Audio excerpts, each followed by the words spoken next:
was another airplane hijacking today, a Delta Airlines jet taken over by a gang of hijackers after landing in Miami to pick up the biggest ransom ever paid in an air hijacking, $1 million. They took off for Algeria pending a stop in Boston to pick up a navigator. Joan Hall of WTVJ-TV in Miami reports. A Delta Airlines jet from Detroit to Miami was taken over by 8 passengers who demanded $1 million and a one-way trip to Algeria. The plane taxied to a remote area of Miami International Airport where the hijackers and the FBI negotiated the demands. The First National Bank of Miami collected the $1 million in $50 and $100 denominations and handed it over to 2 FBI agents. The money transfer to the FBI took place at the airport terminal. The agent selected to hand over the cash to the hijackers was dressed in just his undershirt and bathing trunks.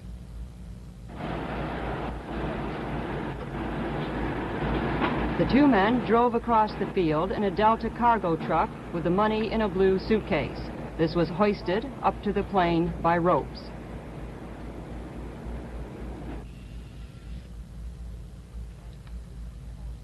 Then, 82 passengers and 2 stewardesses were allowed to leave the aircraft and were driven to the terminal.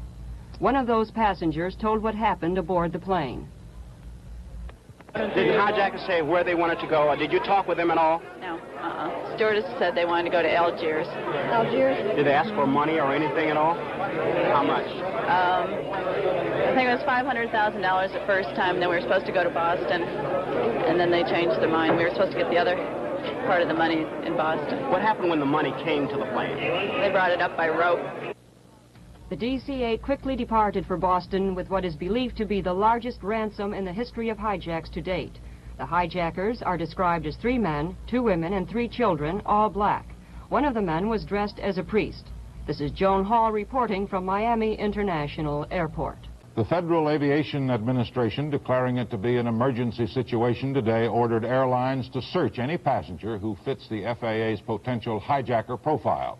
Up to now, such passengers in most cases had only to provide proper identification.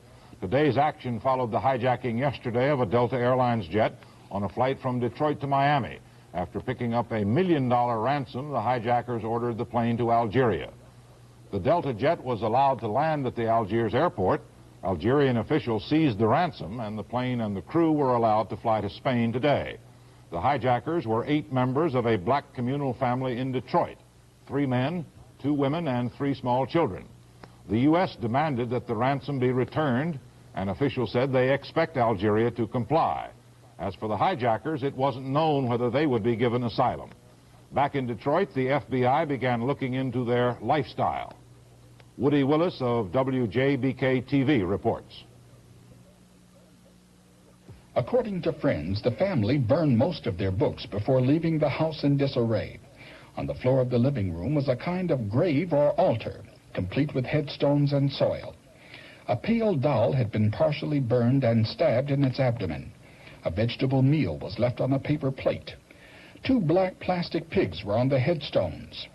James Moss, his wife Danielle, and brother Al Moss had exchanged philosophy and occasionally smoked with the now departed family they knew only by their adopted African names. They tried to give some definition to the startling scene. It's the death of white society, white racism, white money, white this, white supremacy, white everything. I mean, they wanted to bury it, leave it behind, and that they did. What about the pennies and the meal there? There's 8 pennies around here, and to me it would stand for each person that got on the plane. There's 8 pennies and 8 people. This right here is an astrological chart.